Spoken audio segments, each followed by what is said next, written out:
আসসালামু আলাইকুম। আজকে আমরা আমাদের এই ভুট্টার জমিতে আসছি।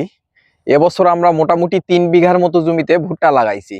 আমাদের এইদিকে 49 শতকে 1 বিঘা হয়, সে হিসেবে আমরা 3 বিঘার মতো জমিতে ভুট্টা লাগাইছি।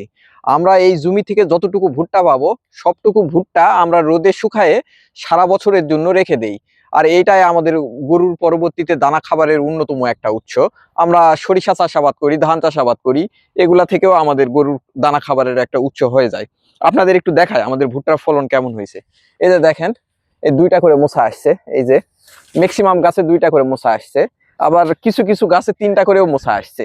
এই যে দেখতেছেন, এই একটা, এই একটা, আর এই নিচের যেটা দেখতেছেন এটাতে ওইভাবে দানা আসবে না, হয়তোবা কিছুটা দানা আসবে আর কিছুটা আসবে না। এই যে আমাদের এই ভুট্টার জাতের নাম হচ্ছে সিনজেন্টার NH7720। আমরা সাধারণত যুবরাজ আর সিনজেন্টার NH7720 এই জাতের ভুট্টাটাই চাষাবাদ করে থাকি।